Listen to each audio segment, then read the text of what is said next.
ಆತ್ಮೀಯ ವಿದ್ಯಾರ್ಥಿಗಳೇ, ಇವತ್ತಿನ ವಿಡಿಯೋದಲ್ಲಿ ನಾವು 10ನೇ ತರಗತಿಯ ವಿಜ್ಞಾನ ವಿಷಯದ ಮೊದಲ ಪಾಠವಾಗಿರುವಂತಹ ರಾಸಾಯನಿಕ ಕ್ರಿಯೆಗಳು ಮತ್ತು ಸಮೀಕರಣಗಳು ಪಾಠದ ಕೊನೆಯಲ್ಲಿ ಬರ್ತಕ್ಕಂತಹ ಅಭ್ಯಾಸದ ಪ್ರಶ್ನೆಗಳನ್ನು ಈಗ ಬಿಡಿಸೋಣ. ಮೊದಲ ಪ್ರಶ್ನೆ, ಈ ಕೆಳಗಿನ ಕ್ರಿಯೆಯ ಕುರಿತು ಹೇಳಿಕೆಗಳಲ್ಲಿ ಯಾವುವು ತಪ್ಪಾಗಿವೆ? PbO plus C gives Pb plus CO2. ಆಯ್ಕೆ ಎ, ಸೀಸ ಅಪಕರ್ಷಣೆಗೊಂಡಿದೆ. ಆಪ್ಷನ್ ಬಿ, ಕಾರ್ಬನ್ ಡೈಆಕ್ಸೈಡ್ ಉತ್ಕರ್ಷಣೆಗೊಂಡಿದೆ. ಆಪ್ಷನ್ ಸಿ, ಕಾರ್ಬನ್ ಉತ್ಕರ್ಷಣೆಗೊಂಡಿದೆ. ಆಪ್ಷನ್ ಡಿ, ಸೀಸದ ಆಕ್ಸೈಡ್ ಅಪಕರ್ಷಣೆಗೊಂಡಿದೆ. ಸೊ ಇಲ್ಲಿ ಸರಿಯಾದ ಆಯ್ಕೆ 1 ಎ ಮತ್ತು ಬಿ. ಈ ಒಂದು ಸಮೀಕರಣದಲ್ಲಿ ಸೀಸದ ಆಕ್ಸೈಡ್ ಆಕ್ಸಿಜನನ್ನು ಕಳೆದುಕೊಂಡು ಅಪಕರ್ಷಣೆಗೊಂಡರೆ ಕಾರ್ಬನ್ ಆಕ್ಸಿಜನನ್ನು ಪಡೆದುಕೊಂಡು ಉತ್ಕರ್ಷಣೆಗೊಂಡಿದೆ. ಎರಡನೇ ಪ್ರಶ್ನೆ, Fe2O3 plus 2Al gives Al2O3 plus 2Fe. ಈ ಮೇಲಿನ ಕ್ರಿಯೆಯು ಇದಕ್ಕೆ ಉದಾಹರಣೆಯಾಗಿದೆ. ಆಪ್ಷನ್ ಎ ಸಂಯೋಗ ಕ್ರಿಯೆ, ಆಪ್ಷನ್ ಬಿ ದ್ವಿಸ್ಥಾನಪಲ್ಲಟ ಕ್ರಿಯೆ, ಆಪ್ಷನ್ ಸಿ ವಿಭಜನ ಕ್ರಿಯೆ, ಆಪ್ಷನ್ ಡಿ ಸ್ಥಾನಪಲ್ಲಟ ಕ್ರಿಯೆ. ಇಲ್ಲಿ ಸರಿಯಾದ ಉತ್ತರ ಆಪ್ಷನ್ ಡಿ ಸ್ಥಾನಪಲ್ಲಟ ಕ್ರಿಯೆ. ಈ ಒಂದು ರಾಸಾಯನಿಕ ಕ್ರಿಯೆಯಲ್ಲಿ ಅಲ್ಯೂಮಿನಿಯಂ ಕಬ್ಬಿಣಕ್ಕಿಂತ ಹೆಚ್ಚು ಕ್ರಿಯಾಶೀಲವಾಗಿರುವುದರಿಂದ ಅದು ಕಬ್ಬಿಣವನ್ನು ಸ್ಥಾನಪಲ್ಲಟಗೊಳಿಸಿ ಅಲ್ಯೂಮಿನಿಯಂ ಆಕ್ಸೈಡ್ ಉಂಟು ಮಾಡುತ್ತದೆ. ಮೂರನೇ ಪ್ರಶ್ನೆ, ಕಬ್ಬಿಣದ ಚೂರುಗಳಿಗೆ ಸಾರರಿಕ್ತ ಹೈಡ್ರೋಕ್ಲೋರಿಕ್ ಆಮ್ಲವನ್ನು ಸೇರಿಸಿದಾಗ ಏನಾಗುತ್ತದೆ? ಸರಿಯಾದ ಉತ್ತರಕ್ಕೆ ಗುರುತು ಹಾಕಿ. ಆಪ್ಷನ್ ಎ, ಹೈಡ್ರೋಜನ್ ಅನಿಲ ಮತ್ತು ಕಬ್ಬಿಣದ ಕ್ಲೋರೈಡ್ ಉಂಟಾಗುತ್ತದೆ. ಆಪ್ಷನ್ ಬಿ, ಕ್ಲೋರಿನ್ ಅನಿಲ ಮತ್ತು ಕಬ್ಬಿಣದ ಹೈಡ್ರಾಕ್ಸೈಡ್ ಉಂಟಾಗುತ್ತವೆ. ಆಪ್ಷನ್ ಸಿ, ಯಾವುದೇ ಕ್ರಿಯೆ ನಡೆಯುವುದಿಲ್ಲ. ಆಪ್ಷನ್ ಡಿ, ಕಬ್ಬಿಣದ ಲವಣ ಮತ್ತು ನೀರು ಉಂಟಾಗುತ್ತದೆ. ಉತ್ತರ ಎ, ಹೈಡ್ರೋಜನ್ ಅನಿಲ ಮತ್ತು ಕಬ್ಬಿಣದ ಕ್ಲೋರೈಡ್ ಉಂಟಾಗುತ್ತದೆ. ಇದು ಸ್ಥಾನಪಲ್ಲಟ ಕ್ರಿಯೆಗೆ ಉದಾಹರಣೆಯಾಗಿದೆ. ನಾಲ್ಕನೇ ಪ್ರಶ್ನೆ, ಸರಿದೂಗಿಸಿದ ರಾಸಾಯನಿಕ ಸಮೀಕರಣ ಎಂದರೇನು? ರಾಸಾಯನಿಕ ಸಮೀಕರಣಗಳನ್ನು ಏಕೆ ಸರಿದೂಗಿಸಬೇಕು? ಉತ್ತರ, ಪ್ರತಿ ಧಾತುವಿನ ಪರಮಾಣುಗಳ ಸಂಖ್ಯೆ ರಾಸಾಯನಿಕ ಕ್ರಿಯೆಯ ಮೊದಲು ಮತ್ತು ನಂತರ ಒಂದೇ ಆಗಿರಬೇಕು. ಇದನ್ನು ಸರಿದೂಗಿಸಿದ ರಾಸಾಯನಿಕ ಸಮೀಕರಣ ಎನ್ನುವರು. ರಾಸಾಯನಿಕ ಕ್ರಿಯೆಯಲ್ಲಿ ರಾಶಿಯನ್ನು ಸೃಷ್ಟಿಸುವುದಾಗಲಿ ಲಯಗೊಳಿಸುವುದಾಗಲಿ ಸಾಧ್ಯವಿಲ್ಲ. ಆದ್ದರಿಂದ ರಾಸಾಯನಿಕ ಕ್ರಿಯೆ ಉತ್ಪನ್ನಗಳಲ್ಲಿರುವ ಧಾತುಗಳ ಒಟ್ಟು ರಾಶಿಯು ಪ್ರತಿವರ್ತಕದಲ್ಲಿರುವ ಧಾತುಗಳ ಒಟ್ಟು ರಾಶಿಗೆ ಸಮನಾಗಿರಬೇಕು. ಐದನೇ ಪ್ರಶ್ನೆ, ಈ ಕೆಳಗಿನ ಹೇಳಿಕೆಗಳನ್ನು ರಾಸಾಯನಿಕ ಸಮೀಕರಣಗಳ ರೂಪಕ್ಕೆ ಪರಿವರ್ತಿಸಿ ಮತ್ತು ನಂತರ ಅವುಗಳನ್ನು ಸರಿದೂಗಿಸಿ. ಎ, ಹೈಡ್ರೋಜನ್ ಅನಿಲ ನೈಟ್ರೋಜನ್ನೊಂದಿಗೆ ಸೇರಿ ಅಮೋನಿಯಾ ಆಗುತ್ತದೆ. ಬಿ, ಹೈಡ್ರೋಜನ್ ಸಲ್ಫೈಡ್ ಅನಿಲ ಗಾಳಿಯಲ್ಲಿ ಉರಿದು ನೀರು ಮತ್ತು ಸಲ್ಫರ್ ಡೈಆಕ್ಸೈಡ್ ಉಂಟಾಗುತ್ತದೆ. ಸಿ, ಬೇರಿಯಂ ಕ್ಲೋರೈಡ್ ಅಲ್ಯೂಮಿನಿಯಂ ಸಲ್ಫೈಡ್ನೊಂದಿಗೆ ವರ್ತಿಸಿ ಅಲ್ಯೂಮಿನಿಯಂ ಕ್ಲೋರೈಡ್ ಮತ್ತು ಬೇರಿಯಂ ಸಲ್ಫೇಟ್ ಪ್ರಕ್ಷೇಪ ಉಂಟಾಗುತ್ತದೆ. ಡಿ, ಪೊಟ್ಯಾಸಿಯಂ ಲೋಹ ನೀರಿನೊಂದಿಗೆ ವರ್ತಿಸಿ ಪೊಟ್ಯಾಷಿಯಂ ಹೈಡ್ರಾಕ್ಸೈಡ್ ಮತ್ತು ಹೈಡ್ರೋಜನ್ ಅನಿಲ ಉತ್ಪತ್ತಿಯಾಗುತ್ತದೆ. ಉತ್ತರ A, 3H2 plus N2 gives 2NH3. B, 2H2S plus 3O2 gives 2SO2 plus 2H2O. C, 3BaCl2 plus Al2SO4 thrice gives 2AlCl3 plus 3BaSO4. D, 2K plus 2H2O gives 2KOH plus H2. ಪ್ರಶ್ನೆ 6, ಈ ಕೆಳಗಿನ ರಾಸಾಯನಿಕ ಸಮೀಕರಣಗಳನ್ನು ಸರಿದೂಗಿಸಿ. A, HNO3 plus CaOH twice gives CaNO3 twice plus H2O.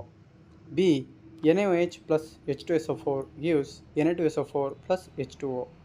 C, NaCl plus AgNO3 gives AgCl plus NaNO3. D, BaCl2 plus H2SO4 gives BaSO4 plus HCl. ಉತ್ತರ A, CaOH twice plus 2HNO3 gives CaNO3 twice plus 2H2O.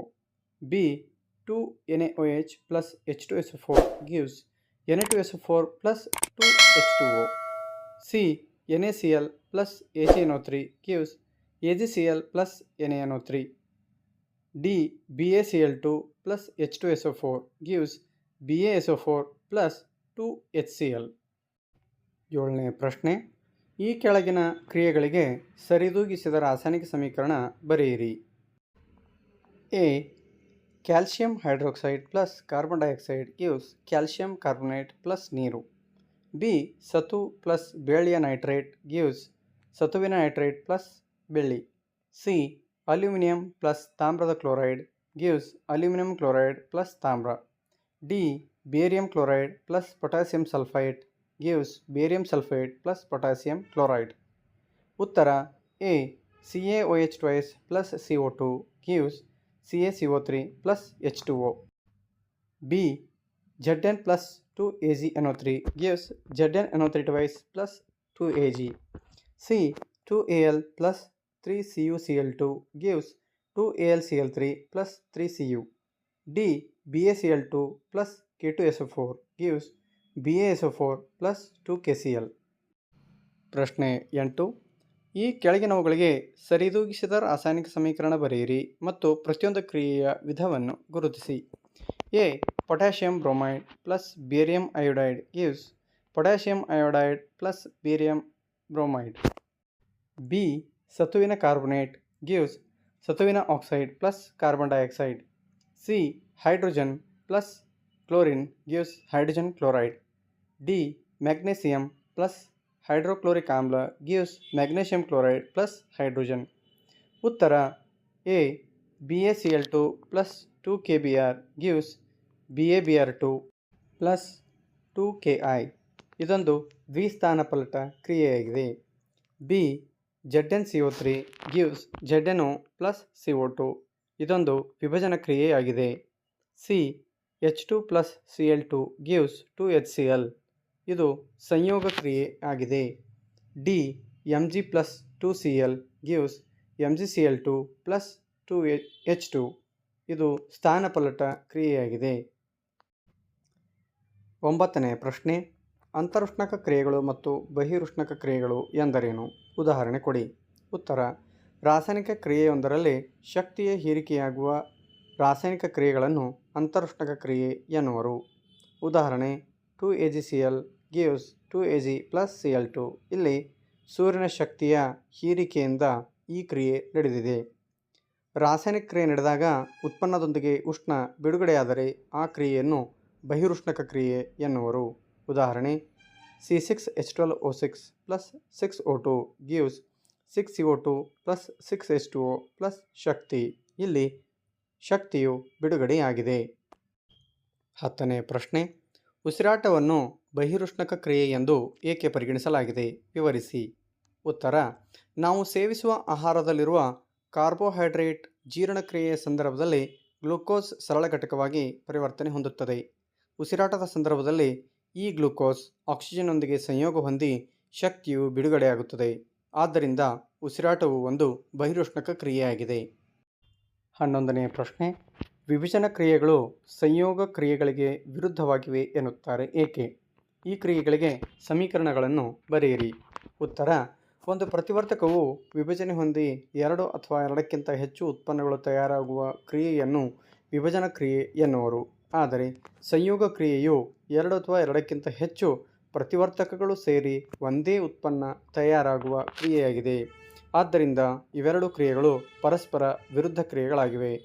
ವಿಭಜನ ಕ್ರಿಯೆಗೆ ಉದಾಹರಣೆ CaCO3 gives CaO plus CO2. ಸಂಯೋಗ ಕ್ರಿಯೆಗೆ ಉದಾಹರಣೆ H2 plus O2 gives 2H2O. 12ನೇ ಪ್ರಶ್ನೆ. ಉಷ್ಣ, ಬೆಳಕು ಮತ್ತು ವಿದ್ಯುತ್ ಶಕ್ತಿಯ ರೂಪದಲ್ಲಿ ಶಕ್ತಿಯನ್ನು ಒದಗಿಸುವ ಮೂಲಕ ನಡೆಸುವ ವಿಭಜನ ಕ್ರಿಯೆಗಳಿಗೆ ತಲಾ ಒಂದೊಂದು ಸಮೀಕರಣ ಬರೆಯಿರಿ. ಉತ್ತರ. ಉಷ್ಣ ವಿಭಜನ ಕ್ರಿಯೆಗೆ ಉದಾಹರಣೆ 2FeSO4 gives Fe2O3 plus SO2 plus SO3. ಬೆಳಕಿನ ಸಮ್ಮುಖದಲ್ಲಿ ಬೆಳ್ಳಿಯ ಕ್ಲೋರೈಡ್ 2AgCl ವಿಭಜನೆ ಹೊಂದಿ 2Ag plus Cl2 ಆಗಿ ಪರಿವರ್ತನೆಯಾಗುತ್ತದೆ. ನೀರಿನಲ್ಲಿ ವಿದ್ಯುತ್ತನ್ನು ಪ್ರವಹಿಸುವುದರ ಮೂಲಕ ಅದನ್ನು ಹೈಡ್ರೋಜನ್ ಮತ್ತು ಆಕ್ಸಿಜನ್ಗಳಾಗಿ ವಿಭಜಿಸಬಹುದು. 2H2O gives 2H2 plus O2. 13ನೇ ಪ್ರಶ್ನೆ, ಸ್ಥಾನಪಲ್ಲಟ ಕ್ರಿಯೆ ಮತ್ತು ದ್ವಿಸ್ಥಾನಪಲ್ಲಟ ಕ್ರಿಯೆಗಳ ನಡುವಿನ ವ್ಯತ್ಯಾಸವೇನು? ಈ ಕ್ರಿಯೆಗಳಿಗೆ ಸಮೀಕರಣಗಳನ್ನು ಬರೆಯಿರಿ. ಉತ್ತರ: ಕ್ರಿಯಾಶೀಲ ಧಾತುವು ಸಂಯುಕ್ತದಲ್ಲಿನ ಕಡಿಮೆ ಕ್ರಿಯಾಶೀಲ ಧಾತುವನ್ನು ಸ್ಥಾನಪಲ್ಲಟಗೊಳಿಸುವ ರಾಸಾಯನಿಕ ಕ್ರಿಯೆಯನ್ನು ಸ್ಥಾನಪಲ್ಲಟ ಕ್ರಿಯೆ ಎನ್ನುವರು. ಉದಾಹರಣೆ: Zn+CuSO4 gives ZnSO4 Cu. ಪ್ರತಿವರ್ತಕಗಳ ನಡುವೆ ಅಯಾನುಗಳ ವಿನಿಮಯದಿಂದ ಉಂಟಾಗುವ ರಾಸಾಯನಿಕ ಕ್ರಿಯೆಯನ್ನು ದ್ವಿಸ್ಥಾನಪಲ್ಲಟ ಕ್ರಿಯೆ ಎನ್ನುವರು. ಉದಾಹರಣೆ: Na2SO4 BaCl2 gives BaSO4 2NaCl. 14ನೇ ಪ್ರಶ್ನೆ, ಬೆಳ್ಳಿಯ ಶುದ್ಧೀಕರಣ ಕ್ರಿಯೆಯು ಬೆಳ್ಳಿಯ ನೈಟ್ರೇಟ್ ದ್ರಾವಣದಿಂದ ಬೆಳ್ಳಿಯು ತಾಮ್ರದಿಂದ ಸ್ಥಾನಪಲ್ಲಟಗೊಳ್ಳುವುದನ್ನು ಒಳಗೊಂಡಿದೆ. ಈ ಸಂದರ್ಭದಲ್ಲಿ ನಡೆಯುವ ಕ್ರಿಯೆಯನ್ನು ಬರೆಯಿರಿ. ಉತ್ತರ: 2AgNO3 Cu gives CuNO3 twice 2Ag. ಮೇಲಿನ ಸಂದರ್ಭದಲ್ಲಿ ತಾಮ್ರವು ಬೆಳ್ಳಿಯ ನೈಟ್ರೇಟ್ ದ್ರಾವಣದಿಂದ ಬೆಳ್ಳಿಯನ್ನು ಸ್ಥಾನಪಲ್ಲಟಗೊಳಿಸಿ ತಾಮ್ರದ ನೈಟ್ರೇಟ್ ದ್ರಾವಣವನ್ನು ಉಂಟುಮಾಡುತ್ತದೆ. 15ನೇ ಪ್ರಶ್ನೆ, ಪ್ರಕ್ಷೇಪಣ ಕ್ರಿಯೆ ಎಂದರೇನು? ಉದಾಹರಣೆಗಳೊಂದಿಗೆ ವಿವರಿಸಿ. ಉತ್ತರ: ರಾಸಾಯನಿಕ ಕ್ರಿಯೆ ನಡೆದಾಗ ಪ್ರತಿವರ್ತಕಗಳ ನಡುವೆ ಅಯಾನುಗಳ ವಿನಿಮಯದಿಂದ ಜಲವಿಲೀನಗೊಳ್ಳದ ವಸ್ತು ಉಂಟಾದರೆ ಆ ಕ್ರಿಯೆಯನ್ನು ಪ್ರಕ್ಷೇಪಣ ಕ್ರಿಯೆ ಎನ್ನುವರು. ಉದಾಹರಣೆ: BaCl2 Na2SO4 gives BaSO4 2NaCl. ಮೇಲಿನ ರಾಸಾಯನಿಕ ಕ್ರಿಯೆಯಲ್ಲಿ ಬೇರಿಯಂ ಕ್ಲೋರೈಡ್ ಸೋಡಿಯಂ ಸಲ್ಫೇಟ್ನೊಂದಿಗೆ ವರ್ತಿಸಿ ಬೇರಿಯಂ ಸಲ್ಫೇಟ್ ಮತ್ತು ಸೋಡಿಯಂ ಕ್ಲೋರೈಡ್ಗಳನ್ನು ಉಂಟುಮಾಡುತ್ತದೆ. ಇದರಲ್ಲಿ ಬೇರಿಯಂ ಸಲ್ಫೇಟ್ ಒಂದು ಜಲವಿಲೀನಗೊಳ್ಳದ ಪ್ರಕ್ಷೇಪ. 16ನೇ ಪ್ರಶ್ನೆ, ಆಕ್ಸಿಜನ್ ಪಡೆದುಕೊಳ್ಳುವುದು ಅಥವಾ ಕಳೆದುಕೊಳ್ಳುವುದಕ್ಕೆ ಸಂಬಂಧಿಸಿದಂತೆ ಕೆಳಗಿನ ಪ್ರತಿಯೊಂದನ್ನು ಎರಡೆರಡು ಉದಾಹರಣೆಗಳೊಂದಿಗೆ ವಿವರಿಸಿ. ಎ.